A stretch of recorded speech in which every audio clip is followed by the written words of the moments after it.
Shalom. Oke. Pada hari ini kita akan belajar firman Tuhan. Tapi sebelum kita belajar, ada pepatah yang mengatakan tak kenal maka tak sayang. Kalau kenal baru boleh sayang. Perkenalkan, nama saya Elia Myron. Saya 21 tahun. Saya seorang apologes kekristenan yang kecil, junior, yang mau untuk memberi pertanggungjawaban terhadap iman kekristenan. Khotbah kita pada hari ini, kita akan belajar tentang manusia di hadapan keagungan Allah. Itu saya ambil dari Kejadian 1 ayat di mana? 1 ayat 26 ya. Ayat ini saya beri judul manusia di hadapan keagungan Allah. Saya membuat subtema di sana bahwa tanpa pengenalan akan diri sendiri, maka tidak akan ada pengenalan akan Allah. Jadi kita perlu untuk mengenali siapa diri kita, agar kita bisa mengerti siapakah kita di hadapan keagungan Allah. Dan apakah kita pada mulanya di Kejadian. Kejadian 1 ayat 26 berkata, berfirmanlah Allah, baiklah kita menjadikan manusia menurut gambar dan rupa kita, supaya mereka berkuasa atas ikan-ikan di laut dan burung-burung di udara, dan atas ternak dan atas seluruh bumi, dan atas segala binatang melata yang merayap di bumi. Kejadian 1 ayat 26 ini adalah bukti bahwa kita semua yang adalah manusia itu dicipta pada mulanya di dalam tujuan dan karya Allah. Bahwa semua dari kita pada mulanya adalah diciptakan oleh karena kasih-Nya. Karena inti dari Allah itu adalah kasih. Karena Ia menciptakan kita oleh karena kasih-Nya, maka kita sebagai manusia yang diciptakan menurut gambar dan rupanya, Ia ciptakan di bumi ini untuk menjadi penguasa atas bumi ini. Makanya dikatakan kita berkuasa atas ternak, burung-burung dan segala sesuatu yang ada di bumi ini. Tetapi untuk bisa menjadi segambar dan serupa dengan Allah, manusia itu diuji, diberi pohon pengetahuan. Dan pada akhirnya manusia itu jatuh ke dalam dosa. Dosa itulah yang merusak segala sesuatu. Dosa itulah yang membuat semua orang menderita. Dosa itulah yang menjadi induk penderitaan kita. Dan dosa itu ditimbulkan dari ketidaktaatan manusia dan merusak karya Allah. Apakah Bapak Ibu mengerti dalam misteri Injil? Kamu dan kita diciptakan oleh karena gambar dan rupa Allah itu bermakna apa? Kita diciptakan menurut gambar dan rupa Allah karena gambar Allah adalah Yesus. Kolose 1 ayat 15, jadi semua orang di dunia ini, apapun agamamu, engkau dicipta menurut pola dan gambarnya Yesus sendiri. Maka ketika manusia yang diciptakan oleh firman itu jatuh dan rusak ke dalam dosa, maka firman itu sendiri yang datang memulihkan ciptaan itu. Itulah Yesus. Dari kasih Allah yang begitu agung, ketika Ia berfirman, baiklah kita, Ia di dalam dirinya sendiri, di dalam kebagaimanaannya Dia sebagai Allah yang esa bersama firman dan rohnya, Ia berfirman dengan agung, baiklah kita menjadikan manusia menurut gambar dan rupa kita. Tetapi manusia yang diciptakan itu sendiri merusak gambar yang ada di dalam dia. Maka sekarang sama seperti Mazmur Daud, kita berkata, apakah anak manusia sehingga aku diperhitungkan? Awalnya Allah begitu memperhitungkan kita karena kita diciptakan di dalam satu hal yang kudus karena Dia kudus. Tapi ketika kita jatuh ke dalam dosa, Daud dalam Mazmurnya berkata, apakah anak manusia sehingga engkau memandang kami? Apakah aku sehingga engkau melihat aku? Allah itu kudus, semua orang telah berdosa. Allah menaruh kejijikan kepada kita karena kita berdosa. Induk dari segala penderitaan, akar yang menyebabkan engkau terpisah dari Allah, itu adalah dosa.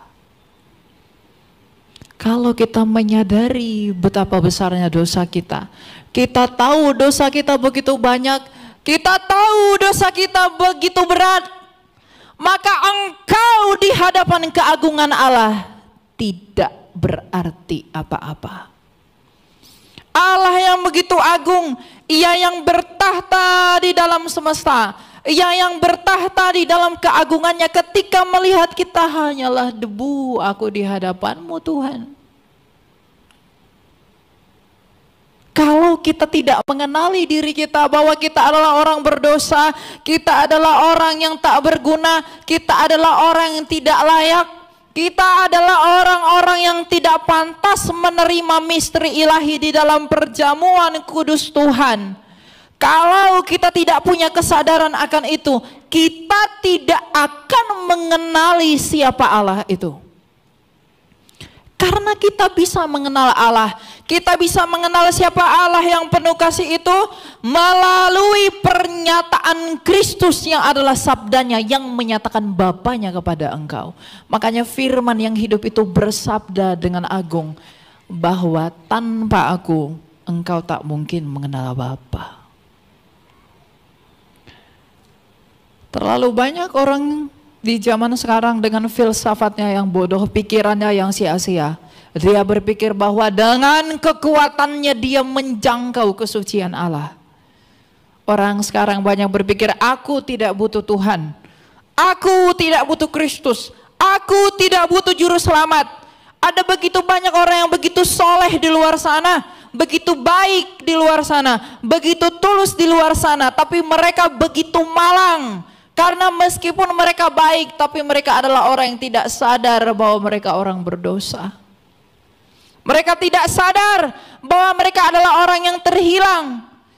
Di depan mata mereka, mereka melihat penderitaan. Mereka mati, mereka sakit, mereka dianiaya, mereka kesulitan. Itu semua bukan dari Allah. Itu karena dosa yang ada di dalam kita.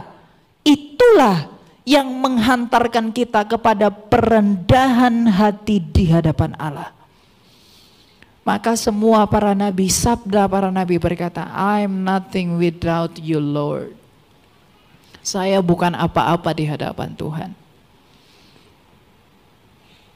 Tujuan saya memperkatakan ini adalah kita sebagai orang Kristen harus mengaku dan mengerti dan menyadari bahwa setiap dari kita adalah orang berdosa. Dan kalau kita mengerti bahwa kita adalah orang berdosa, tidak ada karunia yang lebih besar daripada pengampunan dosa itu. Dan engkau telah menerimanya di dalam salib Yesus. Engkau telah memperolehnya di dalam karya ilahi. Ada orang yang memberi pernyataan yang cukup kontroversial menurut saya.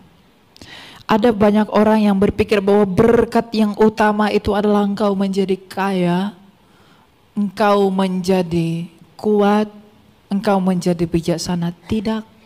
Kalau engkau mencari berkat yang demikian, engkau bukan orang Kristen.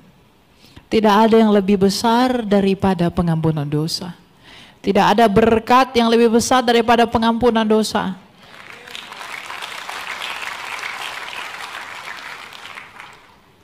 Kalau ada orang Kristen masih berpikir bahwa ada berkat yang lebih besar dari pengampunan dosa, berarti engkau sombong. Kalau ada orang merasa dia tidak sombong, engkau adalah orang yang paling sombong. Kenapa? Setiap hari orang berdosa, setiap hari dia keluar dari perintah Allah, itu adalah bukti kesombongan kita dengan tidak mau taat kepada Allah. Jadi kalau engkau merasa bahwa engkau tidak sombong, mungkin engkau yang paling sombong. Apa yang bisa kita andalkan dalam hidup ini? Makanya Tuhan Yesus memberi perumpamaan tentang bendahara yang tak jujur. Ketika itu tidak dapat lagi membantumu, maka engkau harus melakukan apa yang bisa kau perbuat menurut apa yang ada padamu. Kita bukan apa-apa di hadapan Allah. Jadi jangan ada yang bermegah. Nabi Yeremia berkata, jangan kamu bermegah karena kekuatanmu, karena kebijaksanaanmu, atau bahkan dengan kekayaanmu. Kamu harus bermegah karena kamu sudah melihat karya yang begitu agung. Ketika Kristus yang tersalib 2000 tahun lalu di Kalvari itu mengagungkan Allahnya. Ya Bapa, ampunilah mereka sebab mereka tidak tahu apa yang mereka perbuat. Pernahkah engkau bangga akan itu? Pernah engkau merenungkan betapa relanya dia menderita demi kamu? Pernahkah kamu tahu seberapa besar kasihnya itu? Mungkin kalau orang lain memberikan kepadamu sesuatu, dia hanya memberikan apa yang ada padanya buat kamu. Saya diberikan rumah, saya diberikan mobil, saya diberikan itu. Dia hanya memberikan apa yang dia mampu. Tapi Allah sendiri di dalam firman-Nya yang menjadi daging, Dia memberikan nyawanya buat kamu. Dia yang tak berdosa dibuat menjadi dosa. Jadi artinya apa? Di hadapan keagungan Allah kita bukanlah apa-apa karena kita berdosa. Tapi pada saat yang sama, di hadapan keagungan Allah kita diperhitungkan. Makanya saya selalu berkata, kemarin sore saya berkata kepada anak-anak muda, kamu jangan mencari yang lain di luar Kristus. Melalui inkarnasi firman, melalui firman yang menjadi manusia, Dia merangkul kemanusiaan kita. Melalui penderitaannya di kayu salib, Dia menanggung penderitaan kita. Melalui kebangkitannya, Ia menunjukkan Ia menang atas maut dan memulihkan harapan kita untuk tujuan yang kekal. Jadi kalau Anda masih berpikir bahwa aku bisa cari di luar Yesus, aku bisa cari di luar Kristus, no, you can't do anything. Kamu gak bisa melakukan apapun. Di luar aku, engkau tak dapat berbuat apa-apa, kata Tuhan Yesus. Jadi kalau kita sudah mengerti betapa agungnya Dia, betapa besarnya Dia, dan kita seperti debu di hadapannya, kita bukan apa-apa di hadapannya. Kita mengerti bahwa kita bukanlah apa-apa di kakinya sendiri, maka rendahkanlah hatimu, akuilah dosamu. Jangan engkau datang meminta-minta kepada Allah karena engkau pengen sesuatu. Datanglah kepada Allah, akui dosamu, rendahkan dirimu, taati perintahnya, dan bertobatlah. Tidak ada kasih karunia yang lebih besar yang bisa kita peroleh selain daripada pengampunan dosa. Bapak, Ibu, saudara-saudaraku, anak-anak muda, perhatikanlah hal ini. Engkau tidak bisa berbuat apa-apa, apapun yang engkau tumpuk di semesta ini. Kalau engkau tidak berdiri di atas batu karang yang teguh, kamu berdiri di atas pasir, kamu hanya mati ketika engkau menghembuskan nafas terakhirmu. Kita nggak tahu kapan kita mati. Kita nggak tahu kapan kita berkesudahan. Jadi manusia di hadapan keagungan Allah, Dia yang agung, kita yang bukan apa-apa. Dia yang kudus, kita yang kotor. Dia yang besar, kita yang hina. Tapi di dalam ketimpangan itu, Dia masih memperhitungkan kita. Kamu tidak bisa mencari kasih yang hidup seperti ini dari tempat manapun. Engkau tidak bisa mencari hal-hal seperti ini dari dewa-dewa Yunani. Engkau tak bisa menemukan hal seperti ini dari dewa orang Arab. Engkau tak bisa berharap seperti ini dari dewa orang Roma, dewa orang Mesir, dan dewa orang Tionghoa. Mereka tidak bisa berbuat apa-apa. Tapi Kristus sendiri, dia telah berbuat sesuatu yang mungkin engkau tidak sadari. Jangan bertuhan hanya karena engkau berharap sesuatu dari dia yang bukan menurut keinginan rohmu. Ingat, Injil Tuhan itu adalah status untuk pemulihan batin. Kebahagiaan itu bukan status bendawi. Adakah orang kaya yang tidak binasa? Siapa yang tidak menderita? Semua orang menderita bukan? Semua orang sakit bukan? Penderitaan itu menimpa kita seperti air hujan yang turun dari awan, dia tak milih-milih siapapun. Dosa itu membuahkan penderitaan kepada kita tanpa memandang bulu. Jadi jangan bandingkan penderitaanmu. Kenapa dia lebih enak, aku tidak begini? Tidak.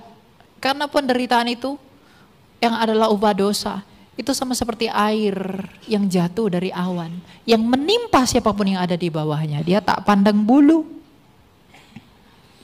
Justru karena kita tahu bahwa hal ini begitu nyata, bahwa penderitaan itu memang sungguh-sungguh ada, maka akuilah dosamu di hadapan Tuhan. Cari dia. Pernahkah engkau menangis karena engkau mengaku dosamu? Atau engkau hanya menangis karena engkau berharap sesuatu dari dia yang belum kau dapat? Pernah tidak engkau menangis melihat salibnya? Pernah enggak engkau menangis melihat apa yang dia lakukan bagimu?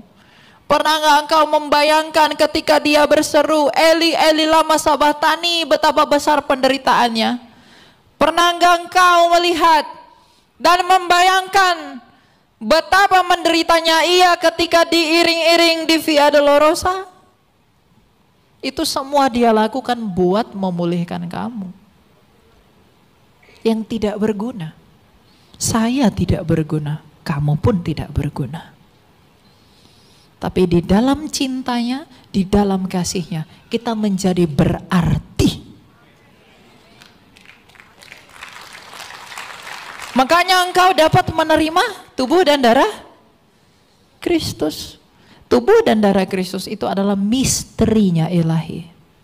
Misteri yang tidak bisa kamu pikirkan dalam pikiranmu. Tapi ketika engkau menerimanya dengan iman, maka terjadilah seperti apa yang engkau imani. Dan yang paling penting Bapak Ibu dan saudara-saudara, kalau kita merenungkan bagaimana kita manusia di hadapan agungnya Allah itu, kita sadar, kita tahu bahwa kita bukanlah apa-apa. Kita mengerti bahwa kita bukan siapa-siapa. Maka apa yang perlu kamu lakukan? Orang yang menyadari dan mengakui bahwa dia bukan siapa-siapa di hadapan Tuhan adalah orang-orang yang mau untuk rendah hati. Di dalam kerendahan hatinya dia akan menaati perintah dan firman-Nya Kristus. Apa itu? Kasih. Engkau harus mengasihi sesamamu, mengasihi Allahmu, bahkan musuhmu. Bagaimana saya melakukan kasih itu?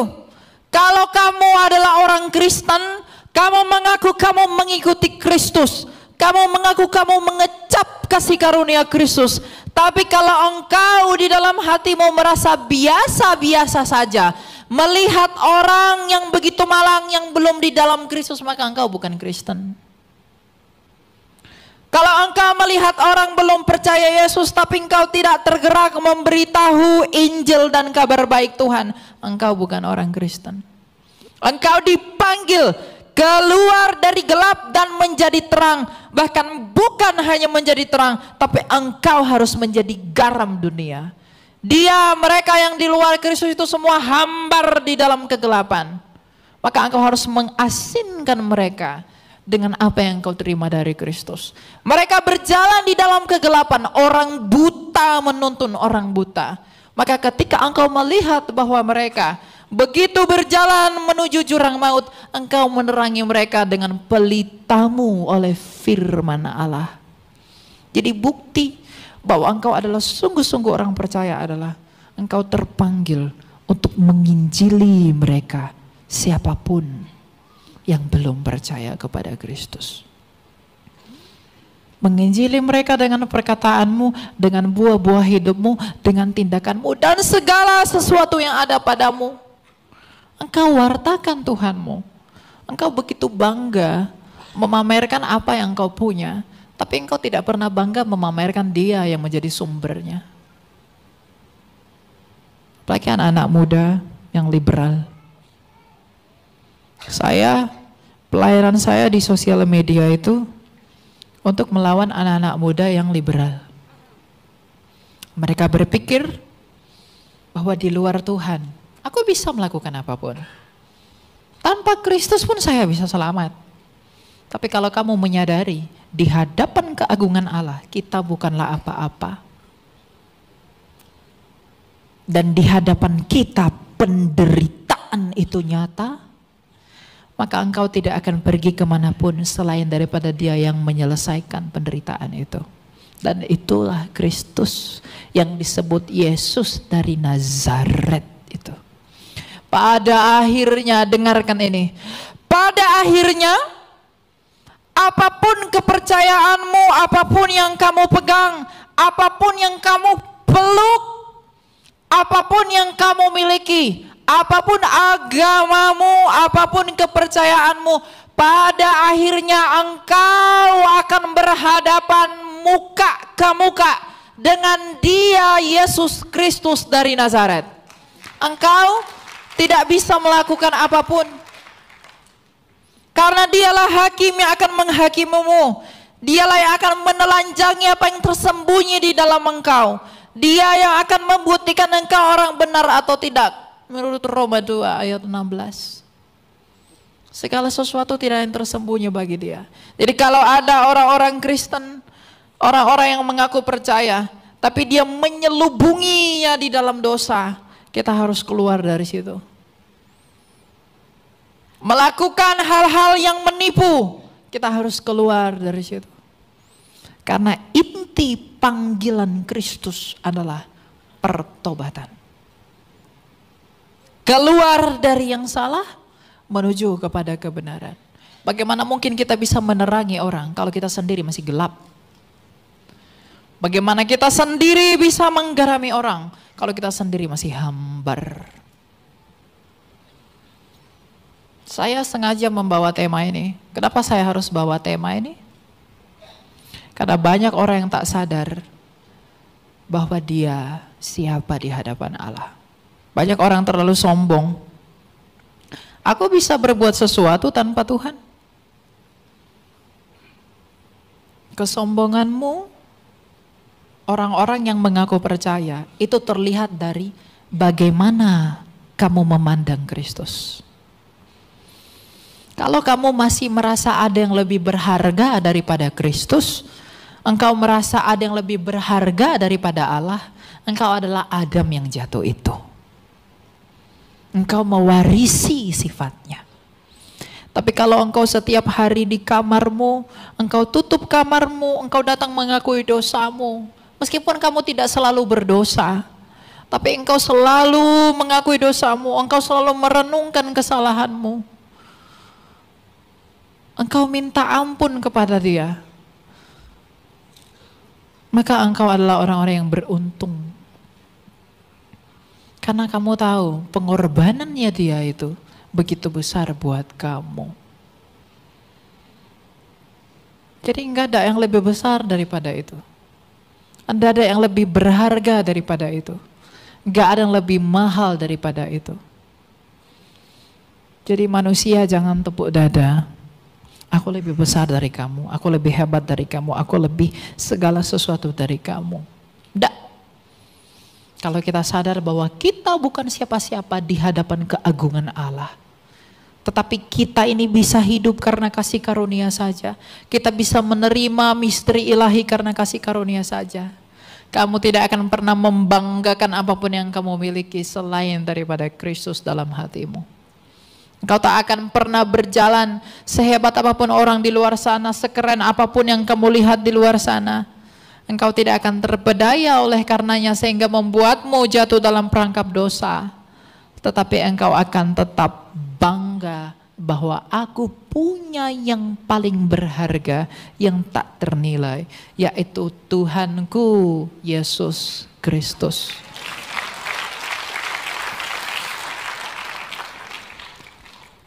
Saya pengen Bapak Ibu itu dan teman-teman tuh bangga. Jangan malu memberitakan Yesus. Jangan malu, jangan takut. Memberitakan Yesus bukan berarti kamu diangkot gitu ya. Terus di dalam angkot, kamu kenal Yesus enggak? Kayak begitu. Lakukan dari buah dan juga orang yang belum mengerti, kamu beri pengertian. Kita semua dipanggil untuk itu. Ada enggak panggilan yang lain selain daripada itu? Yesus Kristus sebelum terangkat ke surga dengan agung ia berkata, karena itu pergilah, jadikanlah semua bangsa muridku dan baptislah mereka dalam nama Bapa dan Anak dan Roh Kudus. Itulah perintah agung yang Tuhan Yesus berikan dan Tuhan tinggalkan kepada kita. Bahwa kita adalah orang yang dipanggil untuk keluar daripada kegelapan. Dan bukan hanya menikmati karunia itu sendiri, tapi kita juga mengambil bagian di dalam karunia itu. Untuk apa? Melakukan apa yang Allah kehendaki, sebab Allah mengkehendaki semua orang untuk diselamatkan. Jadi kalau ada orang yang bermegah, kalau masih ada yang berbangga dengan apa yang dia miliki selain Kristus, bertobat. Karena ketika engkau mati, apa yang kau punya itu tak dapat menolongmu. Tapi kalau imanmu di dalam salib, kalau imanmu di dalam Injil, kalau imanmu di dalam Dia yang telah menyelamatkanmu, itu akan menghiburmu. Injil itu bukan tentang kemakmuran. Tidak. Injil itu dandanan bagi jiwamu. Kalau kamu beriman oleh karena apa yang Tuhan bisa berikan kepadamu, engkau bukan orang percaya. Tapi kalau engkau beriman karena engkau melihat salibnya yang telah berdiri tegak, dan di dalam salib itu ada pribadi yang tak berdosa dan menjadi dosa karena kamu, dan kamu membuat imanmu oleh karena itu, engkau beriman oleh karena itu, maka mau kamu kaya, mau kamu miskin, kamu di dalam suka, kamu di dalam duka, imanmu akan tetap teguh. Ada orang tadi sore, kemarin sore, Kak, iman saya kok on off, kok seperti saklar on off. Kenapa imannya bisa on off? Karena dia beriman tergantung kondisi hidupnya, kondisi moodnya. Dia minta sama Tuhan, Tuhan berikan. Wah, dia beriman. Kalau belum diberikan, dia pesimis. Itulah kalau kamu beriman, bukan dengan iman yang sejati. Tahu Yudas? Dia beriman karena apa? Duit. Binasa enggak dia? Tapi lihat Rasul Paulus, rasul yang begitu unggul, dia beriman bukan karena apa yang Tuhan berikan, tapi karena dia melihat salib itu. Dia merenungkan bahwa aku tidak berguna ternyata. Apa yang dulu ku anggap mulia, sekarang ku anggap sampah. Karena dia melihat pada salib Tuhan. Apakah engkau mengambil bagian di dalam perenungan itu? Rasul Paulus adalah orang yang begitu kaya, yang lahir dari Tarsus, dari suku paling elit, suku Benyamin. Tapi ketika percaya Yesus, dia akhirnya menjual tenda, meninggalkan kekayaannya. Itulah, bukan berarti saya nyuruh Anda enggak boleh kaya. Silakan jadi kaya. Tapi ingat, contohlah bagaimana Rasul Paulus merenungkan salib Tuhan itu. Lihatlah cara dia menjiwai apa yang Kristus lakukan. Kristus sendiri telah menangkap dia dan ia hidup di dalam kebenaran itu. Maka sama seperti Rasul Paulus, aku juga mengatakan bahwa saya berkata-kata seperti ini kepada Bapak Ibu bukan karena saya sempurna. Saya orang berdosa. Mungkin saya yang paling berdosa.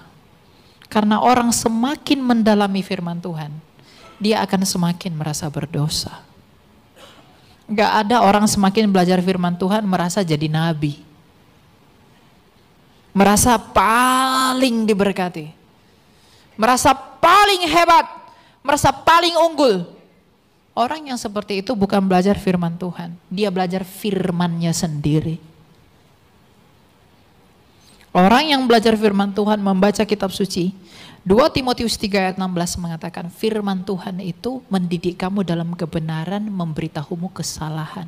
Semakin kamu banyak belajar firman Tuhan, kita itu semua diberitahu kesalahan kita apa aja. Ternyata Tuhan, meskipun aku beriman kepadamu dengan sungguh-sungguh, ternyata aku pun tak sempurna, aku tuh bercacat dan bercela. Maka kita hanya hidup di dalam kasih karunia Tuhan. Kita hanya hidup di dalam apa yang Tuhan mau berikan kepada kita. Jadi lihatlah para rasul itu, bagaimana mereka mengimani Kristus, bagaimana mereka merenungkan iman. Karena mereka sadar bahwa betapa agungnya Dia, maka aku untuk meminta apapun tidak perlu selain daripada belas kasih-Nya saja. Berbelas kasihlah kepada ke orang berdosa, berbelas kasihlah kepada ke orang yang tak layak untuk kekekalan jiwaku. Di situ kekayaanmu, wahai orang Kristen. Kalau kamu mau cari bidadari, jangan jadi Kristen. Apa yang ketawa? Sepertinya familiar ya. Kalau kamu mau cari kekayaan, jangan ikut Yesus. Yesus enggak tawarkan itu. Di pojok sana ada seorang yang mau percaya Yesus. Dari TikTok chat saya ajak dia ketemu, dia duduk di sana. Dia belum dibaptis. Kalau dia mendengarkan ini, saya bilang, kamu mau ikut Yesus, jangan berharap apa-apa. Tapi kamu ikut Yesus untuk memulihkan jiwamu.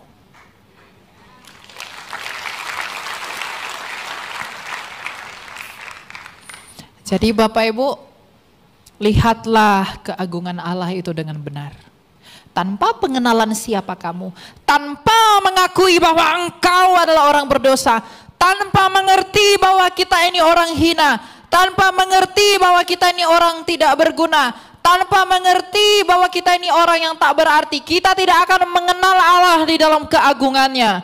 Kalau orang sudah mengandalkan aku hebat, orang-orang barat di dalam paham mereka yang postmodernism, mereka mengatakan aku tidak butuh Tuhan, mereka mengandalkan dirinya sendiri. Sehingga mereka murtad dari kasih karunia Tuhan. Itulah orang-orang yang sombong. Mereka meninggalkan jalan Tuhan. Karena mereka berpikir saya tidak butuh Tuhan. Mereka tidak melihat Tuhan yang agung. Dan mereka tidak mengkoreksi diri mereka yang berdosa. Tapi kalau setiap hari kita mengkoreksi kita adalah orang berdosa. Kita bukanlah orang yang tidak berguna. Bukanlah orang yang hebat. Bukanlah orang yang apa-apa. Maka di dalam kesadaran itu, di dalam pengakuan itu, di dalam kerendahan itu, di dalam kerendahan hati, kita akan memandang pada salib Kristus.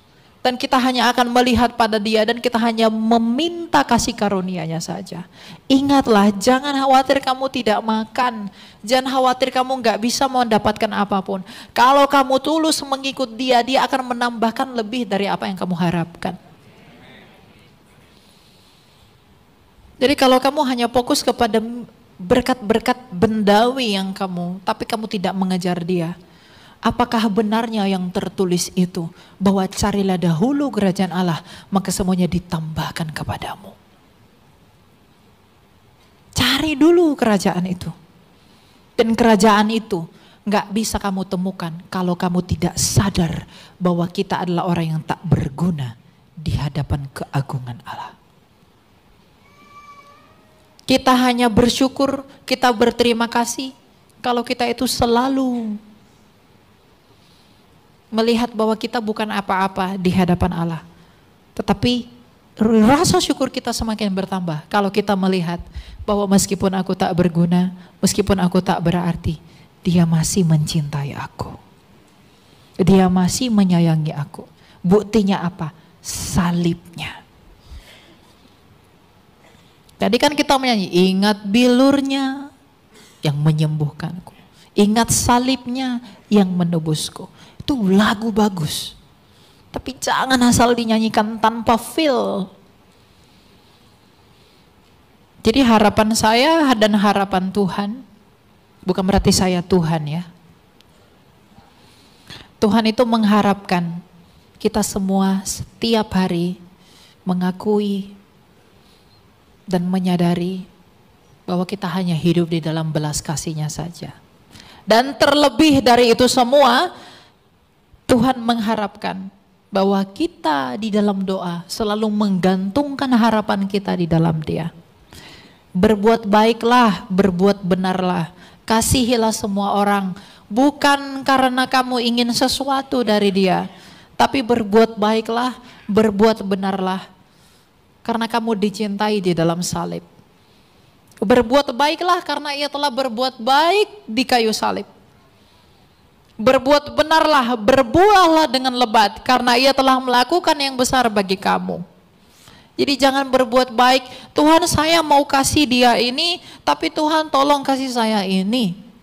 Tuhan saya mau dapat jodoh yang begini, nggak apa-apa saya kasih uang banyak ke gereja. Kamu menjadikan Tuhan itu seperti calo. Kalau ada orang Kristen yang seperti itu, bertobat. Tapi kalau kamu memberi dengan kepenuhan hati kepada gereja, kepada sesamamu, kepada siapapun, oleh karena kamu melihat salib Tuhan, dan kamu perlu melakukan sesuatu karena syukurmu kepada apa yang telah dilakukan, itulah syukur yang benar. Syukur itu harus benar. Banyak orang bersyukur kepada batu, banyak orang bersyukur kepada berhala. Coba lihat orang zaman dahulu, dia lihat pohon itu hebat. Daun ini bisa menyembuhkan sakit, maka dia menyembah pohon itu. Padahal memang secara ilmiah pohon itu bisa menyembuhkan. Tapi karena tanpa pengertian akan Allah yang benar, dia memberhalakan pohon itu. Jadi rasa syukur itu harus benar, hidup pun harus benar. Tapi itu semua nggak akan pernah terjadi kalau kamu tidak jadi orang benar yang hanya beroleh kasih karunia di dalam keagungan Allah. Allah itu begitu agung, Dia itu begitu suci, Dia itu begitu kudus, Dia itu begitu mulia. Kamu nggak bisa bayangkan Dia seperti apa. Tapi coba bayangkan, ketika Kristus mau naik ke surga, lihatlah para murid yang melihat keagungannya. Dia dimuliakan, Dia diagungkan, Dia dipuji dan disembah. Ketika engkau membayangkan itu, dan Dia melakukan itu karena Dia mencintai kamu, maka seharusnya kamu tidak mendirikan dan tidak membangun imanmu atas dasar hal apapun selain daripada pengorbanannya. Karena itulah yang paling berharga. Itulah yang tak ternilai. Engkau bisa menilai apapun. Kamu bisa menilai apapun dengan uang, tapi engkau tak bisa menilai Kristus dengan uang. Makanya ada lagu, bukan dengan barang fana, tapi dengan darah yang mahal. Salib Kristus kurang diminati anak muda. Yang paling diminati anak muda adalah baik. Tapi tanpa sadar dia orang berdosa.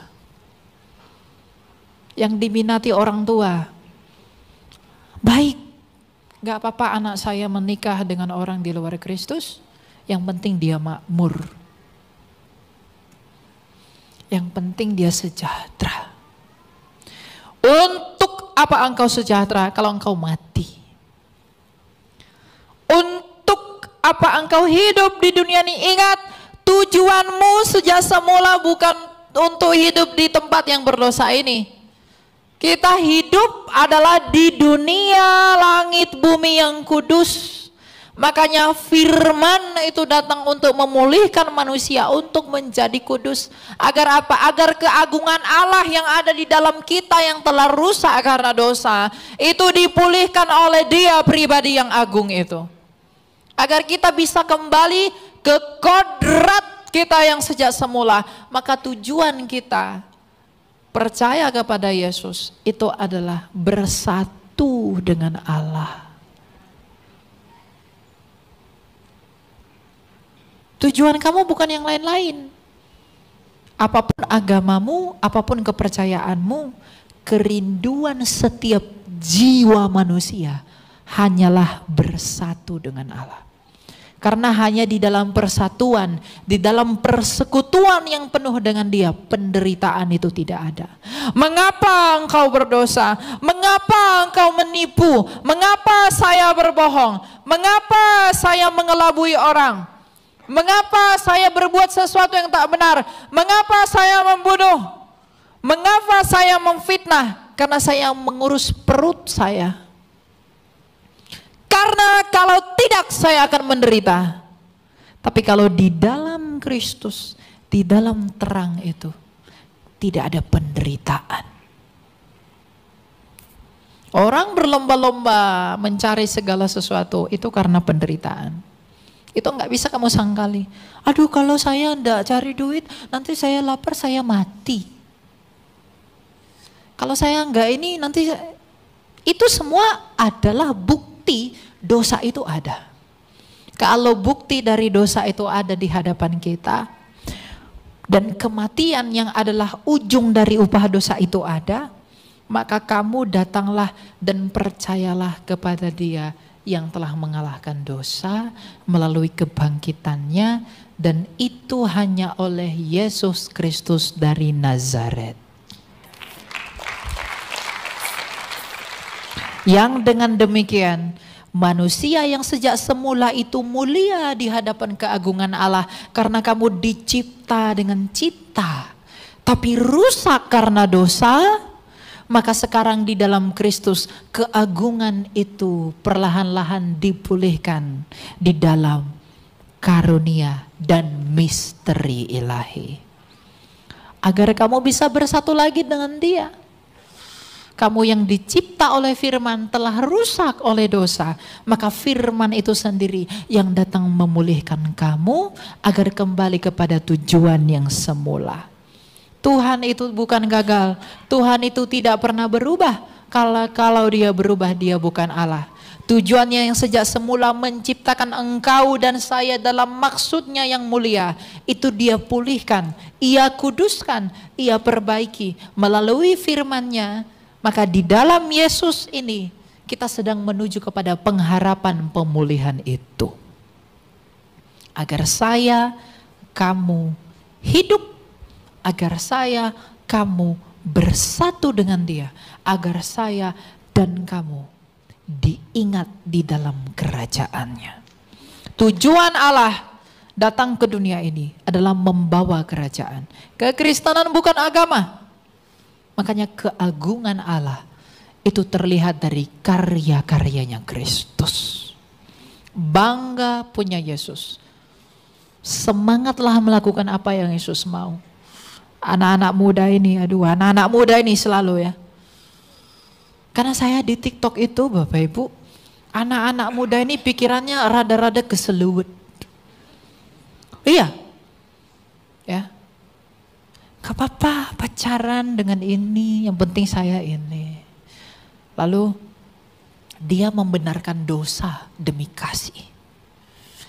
Uskup Agung Konstantinopel yang berkata, yaitu Yohanes Krisostomos berkata, jangan kamu mengorbankan kebenaran demi kasih. Karena tidak ada kasih yang berdiri di atas kesalahan. Kasih hanya berdiri di atas kebenaran. Jadi anak-anak muda, kalau kamu, aduh saya belum dapat jodoh, saya datang ke dukun, saya mau, nggak apa-apa lah Tuhan, ini mungkin jawaban Tuhan, nggak apa-apa saya meninggalkan Yesus, yang penting saya berbuat baik, saya nikah aja dengan si anu, lalu itu membuatmu meninggalkan Kristus, kamu bodoh. Dan orang tua yang membiarkan anaknya melakukan itu juga bodoh. Tidak ada kekayaanmu, tidak ada kebanggaanmu, dan tidak ada hal yang lebih besar darimu selain Kristus yang telah mati itu. Agar kamu agung di hadapan Allah kembali. Pada mulanya engkau semuanya agung. Wajah-wajah ini tidak ada yang begini. Semua senyum pada mulanya. Tapi dosa itu membuat kamu cemberut. Dosa membuat kamu mati. Dosa membuat kamu menderita. Dosa membuat kamu dan saya kesusah payahan. Dosa membuat kamu dan saya menangis. Dosa membuat kamu dan saya itu kehilangan kemuliaan Allah dan tidak berarti di hadapan keagungan Allah. Maka solusinya sekarang agar engkau bisa sampai kepada tujuan yang semula itu di dalam maksud ilahi, engkau harus menjangkau kasih Kristus di dalam salib.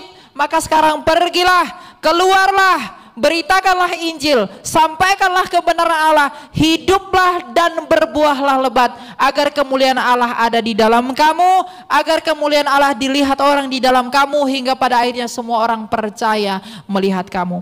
Alkitab ini bukan terang dunia, Alkitab ini adalah terang gereja, dan kamulah terang dunia. Kalau kamu mengikuti ini di dalam gereja, kamu bisa menerangi mereka yang di luar gereja. Pada akhirnya mereka datang kepada Kristus. Maka kemuliaan hanya bagi bagi siapa? Bagi siapa? Kamu bangga punya Kristus? Kamu bangga punya Yesus? Ada yang mau meninggalkan dia? Kok lemas? Ada yang mau meninggalkan dia? Ya, kalau kamu pun meninggalkan dia, kamu yang rugi, bukan saya. Kemuliaan bagi Allah.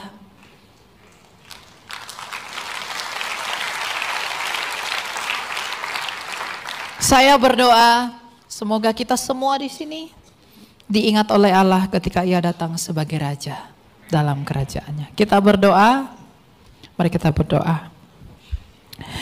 Bapa yang kudus, Bapa yang mulia, yang bertata dalam kerajaan surga, kami bersyukur kepadamu Bapa, di hadapan keagunganmu kami memang tidak berarti. Tetapi di dalam kasih-Mu Engkau memperhitungkan kami dengan menyelamatkan kami di dalam Yesus Kristus yang adalah anak tunggal-Mu. Bapa, kami bersyukur di dalam perkenanan-Mu kami Engkau cintai begitu penuh. Maka sekarang ya Bapa, bukan oleh karena kami tetapi oleh karena kasih-Mu, biarlah Engkau yang menanamkan cinta di dalam hati kami, agar kami semakin mengasihi-Mu dengan tunduk kepada perintah dan kemauan-Mu. Kami semakin mengasihi-Mu dengan mau melakukan apa yang Engkau mau. Utuslah kami menjadi terang dunia, utuslah kami menjadi terang yang dapat menerangi mereka dalam gelap, agar kami selalu menjadi berkat bagi siapapun, buat kemuliaan nama-Mu saja, bukan untuk kemuliaan kami. Karena tujuan kami adalah bukan untuk hidup di dalam keberdosaan ini, bukan untuk hidup di dunia yang fana ini, tapi untuk bersatu dengan-Mu, agar kami bahagia di dalam kekekalan. Inilah kami Bapa, kasihanilah kami orang yang berdosa ini. Di dalam Yesus kami telah bersyukur dan berterima kasih, sebab kemuliaan hanya bagi-Mu ya Bapa, dan bagi Putra-Mu Yesus Kristus yang agung, dan Roh-Mu yang kudus yang memberi hidup.